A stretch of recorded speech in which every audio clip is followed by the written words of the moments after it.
第二局嘅比賽啊，咁啊意大利隊而家暫時咧連取3分啊，3-0領先啊嚇，咁啊氣勢如虹喎。呢一球咧真係一個錯誤嚟㗎，個波咧已經係過網啦，咁啊順勢就俾意大利拍翻落嚟，又攞1分，咁啊將個比分咧而家係拉開到3-1，咁啊日本啱啱攞咗分。咁我哋見到咧就第二局咧，意大利嘅陣容咧就係暫時係冇變㗎，同第一局係一樣。哇！你睇下呢啲咧就係老將嘅即係嗰種風度啊，大哥嚟啊，打呢球直線啊！望住右邊打左邊嘅，十分之瀟灑。新道嚟嘅發球，開個後場區，日本隊猜起個波啊！呢球波好嘢啊！長江望游發威啦！但係你諗唔到啊，長江望游咧就本來打側擊㗎，突然之間咧入去中間插中打個快攻，咁啊仲要左手嚟打，咁變咗咧意大利隊咧就防不勝防啊！你見唔見佢頭先騰空幾高啊？你睇下。係啊，好靚啦，呃晒啊！你見到咧中間意大利攔網手以為佢出去出邊打，佢褪咗出去先，點知原來佢中間打，好嘢！背飛，哎呀，好在手長啊！13號嘅艾利茲迪，咁啊憑住佢嘅手長啊，啱啱好撥到個波翻落嚟啊！咁啊星球手中度同飛到盡都攞唔到呢個波，又係開一個後場區，逼散咗咧日本隊嘅一傳。哦，3人攔網你過唔到啦，呢啲波好難啊！雖然咧岡田幸子咧都已經係十分之出色嘅攻擊球員啦，咁啊，但係面對住意大利嘅3人攔網，一啲都唔容易對付。你睇下6隻手，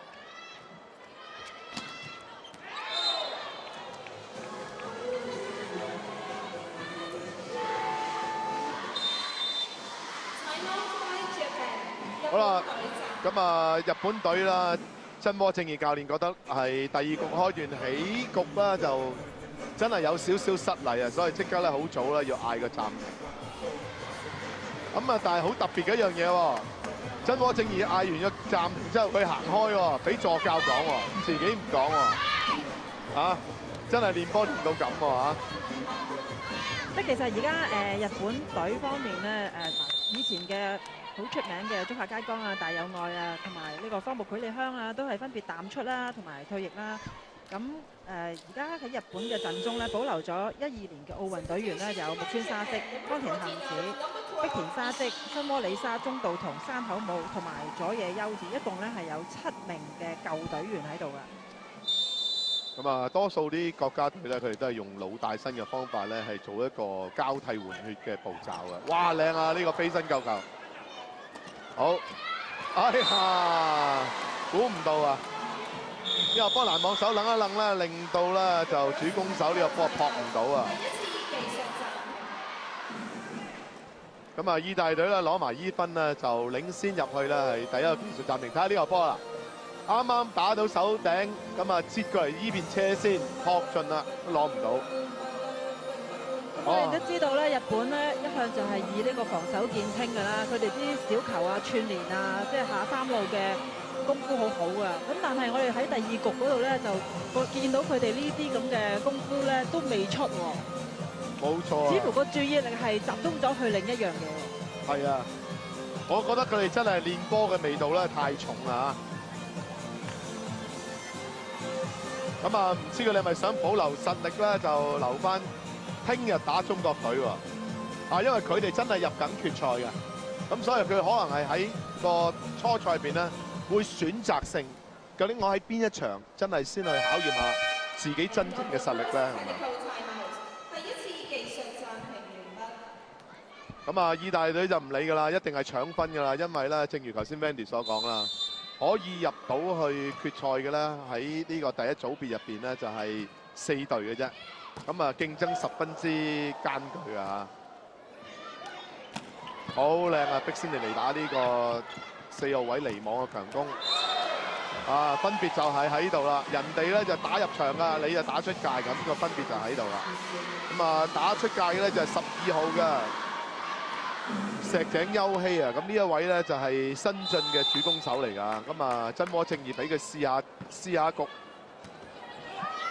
啊！呢個波好可惜啊，完全擺唔到位。呢邊意大利隊嚟啦，哎呀可惜啊！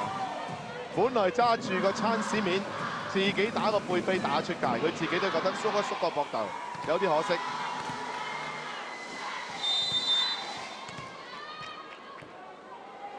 咁啊，比數有個距離㗎，暫時日本隊落後有成6分嘅。好，一傳好定到位，後排打上嚟，救到，好貼網，4隻手攔住咗個波啦。再過嚟呢邊，木村沙織打直線手頂，逼先嚟俾對方攔到，再攞翻嚟打。後排伸到嚟開弓，哦，好嘢！伸到嚟咧就係喺第一站咧得分最多嘅意大利球手嚟啊！睇下佢呢球後排點樣開弓啊！3個人攔網睇得清，好清楚，就啱啱喺前場角頭有位就擺落去，好乖巧咁樣嚟一個 drop 波。所以我哋成日都話咧，點解意大利隊呢隊波咧？你話佢身高又唔係特別高，但係佢哋嘅技術咧就真係十分之全面同埋冷靜啊！啊，針對性嘅打法咧，往往咧就係令到咧對面嘅球隊咧就唔能夠咧就係好暢順咁發揮啊！其實可以話佢哋係有歐洲，亦都有亞洲人嘅一啲勢利喺度，亦都有歐洲嗰方面嘅高舉高打。有啊，佢哋有歐洲嗰種力量，係但係同時咧又具備亞洲嗰種靈巧，咁所以其實係一支十分之有實力嘅球隊啊！大家唔好唔記得啦，佢係喺2007年同埋2011年2屆嘅世界盃冠軍嚟嘅。同埋其實佢有啲隊員咧喺中國打過波嘅，打呢個恒大啊，即係你哋識嘅嘢佢都唔會唔識㗎啦。冇錯。啊！呢球波好可惜啊，可以出界。咁啊，教練話唔緊要，下次再嚟過啊，拍拍膊頭，休息下先。好啦，呢邊呢就係12號主攻手石井優希嘅發球。哦，伸到嚟個騰空真係耐到咧，好似吊住條歪牙咁打，又救波又打波，好嘢！呢邊再嚟個開弓，哇！呢兩位老拍檔啊，申道寧同埋碧仙尼嚟啊，兩個。差唔多咁就主宰晒成個進攻嘅節奏啊！睇下啦，修正過嚟，再點一點，哇！點石就成金啦，攞翻呢一分。日本隊咧，木村沙織飛到盡都攞唔到呢個波，一傳到位，俾個平拉打唔到，俾邊個打啊？俾翻新道嚟，好靚啊！啊咁啊，知點解啦？第一站最佳得分球員。9號新道嚟，咁啊，亦都係有參與咧，就係倫敦奧運嘅比賽嘅。咁啊，日本19號嘅宮下遙啊，呢位年輕嘅二傳係入場。啊，今日意大利隊嘅發球啊，有少少貪心啊！呢球波又係想開個後場區，咁啊好可惜啦，個波咧就係開咗出界嘅。可能有大把分數在手啊，所以比較手鬆啲，送1分俾你。好，一傳到嘅，俾個快攻，救到，哎呀！但係冇人補升個波，嘥咗啦。好，一傳好靚嘅，再撲上嚟，哇！喺而家意大利啲戰術咧，就令到日本隊啊疲於奔命啊！咁亦都見到啦，就所以大家都唔好怪咧，就係點解喺意大利賽站咧，中國隊咧係會僅以咧係2比3輸俾意大利。意大利隊呢隊波咧真係具備一定嘅實力。啊，爭啲救起個波，咁啊撞過嚟。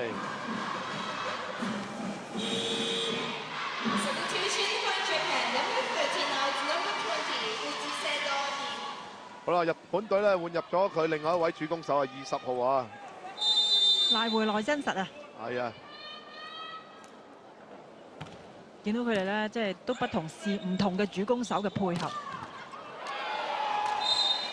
哦，呢邊新道嚟唔理咁多啦，你唔理你點換人啊，我就快快脆脆攞多2分咧，佢就話收工啦。咁啊，暫時嚟講咧，意大利隊咧仍然係以正選嘅陣容啦，係應付呢場比賽。但係咧，日本隊咧就相繼咧換入咗幾位咧後備球員入嚟施陣啦。好嘢喎！啊，呢球波估唔到啊！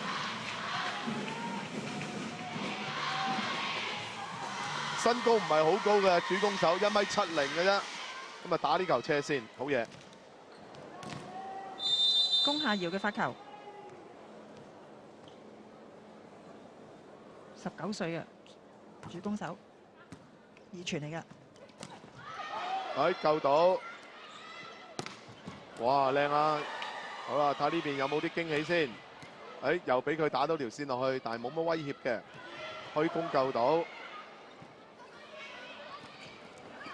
哇！呢個騰空，意大利隊個個都識跳威亞㗎，原來呢球攔網又係犀利啊！喺空中停喺度，將個波咧撳翻落嚟。多啲留意下呢位球手啊！相信啊嚟緊啊嘅世界賽咧，呢一位都會係其中一位意大利嘅球星啊，新到嚟。新到嚟其實都33歲，喺意大利都打咗好多年波㗎。冇錯。咁啊，似乎日本隊換入嚟嘅兩位後備嘅主攻手啦，就包括啱啱呢一位擊球嘅石井優希啦，都有表現喎嚇，攞分。好可惜個分數咧，仲係相距遠少少啊！我就非常睇好長江望遊嘅前途啊！呢個係真鍋正義嘅的鋭嚟㗎。叉燒。咁啊，大哥你一個唔客氣啦，食叉燒。咁啊，攞埋呢一分咧就領先。咁啊，翻嚟睇啦，技術暫停之後咧，暫時咧意大利隊咧已經係領先到係20-9啊！咁日本隊方面呢，就有3個主攻手在陣啊，似乎個效果咧未如理想喎。定因為其實佢哋嘅默契都仲未好咧？我覺得今日嚟講咧，日本隊最失敗嘅地方係佢哋嘅一傳，唔能夠咧有效咁樣咧係輸送到俾佢哋嘅二傳手啊，咁造成咧打波方面咧嘅壓力就好大。今日嘅自由人呢係佐野優子喎，呢位其實應該係好有經驗嘅自由人嚟。冇錯。咁啊，我諗最主要嚟講咧就係意大利隊嘅針對性發球咧係好有效率啊！呢球波救得靚嘅，木村沙織打下斜線，呢邊亦都救起。好，唔係好到位，猜過對面先。嗱，有冇快嘅戰術啊？唔係好快咯，今日日本隊打得，令人嘅感覺總係覺得佢係仲係留住少少啊！正常咧，如果以往咧日本隊一見到呢啲咁嘅chance波咧，差唔多雙快入去掩出邊嘅，咁但係今日咧就比較少見呢一種咁嘅情況。咁啊，發球嘅12號石井優希，咁啊後備換入嚟嘅主攻手。呢個好球嚟㗎，意大利啊稍稍大意咗啦。咁啊，但係亦都咁講啦，日本隊咧都好刻意部署啊，咁啊力爭咧就係舉辦咧呢個大獎賽決賽站，令到佢哋嘅國家隊咧可以必然咧係晉身入去決賽先。咁啊，利用分站嘅比賽咧係磨練佢哋嘅身手，咁其實都係用心良苦嘅一件事嚟嘅。咁啊的而且確喺日本嘅國內咧，排球擁躉係好多嘅。係啊。咁所以咧，無論喺呢個札幌啦，或者喺東京舉行咧，都係好多人捧場嘅。咁啊，其實今年呢個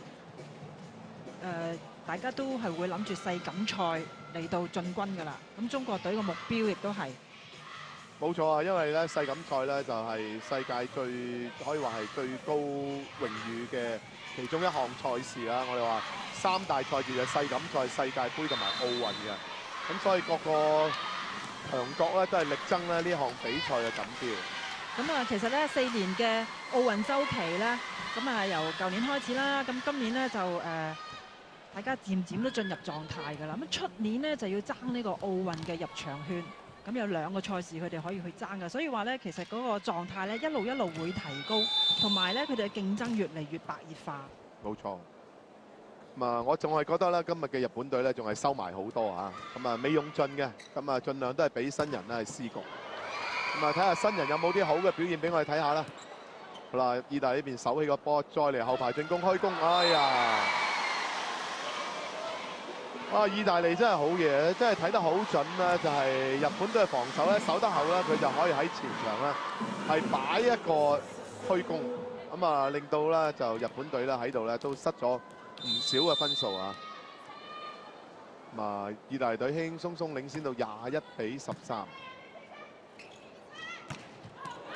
好波啊！呢個球波打喺個角嗰度啊！咁啊，咪睇佢打呢球波，空中動作咧係相當之優美，停空時間十分之耐，揀嘅線路亦都十分之好啊！嗱，呢位17號嘅大野果內令到意大利呢邊卡倫即係話咧停咗喺佢嗰度咧就攞幾分先。好，一傳到嘅，好嘅。呢位隊長啊，迪仙尼尼咧就真係除咗靚之外咧，真係技術亦都冇得頂啊！打呢球直線嘅觸手出界。但係你知唔知上一個教練咧並冇重用佢啊？冇錯，係啦，所以咧而家呢個以前教過嘅教練翻上嚟，佢就識英雄重英雄啦，就揾翻佢翻嚟。咁啊，碧仙尼尼都係2002年世錦賽咧，由邦尼達教練帶領嘅時候攞冠軍嘅其中一位功臣嚟嘅。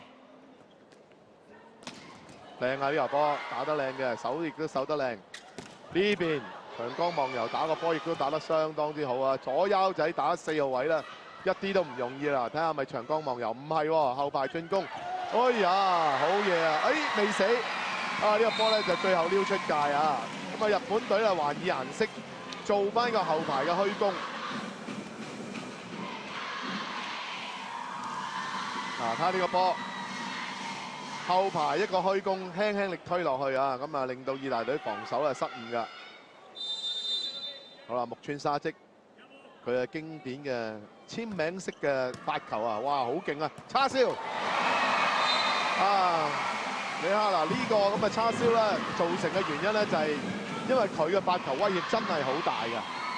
咁啊，如果大家中意上網睇嘅咧，就好多喺網上面咧有講佢呢一個發球動作啦。嗰個物理嘅原理嘅嚇，好勁啊！好，救起個波，修正過嚟2號位，打住先，伸到嚟，打到手邊嘅，修正過嚟4號位，點打？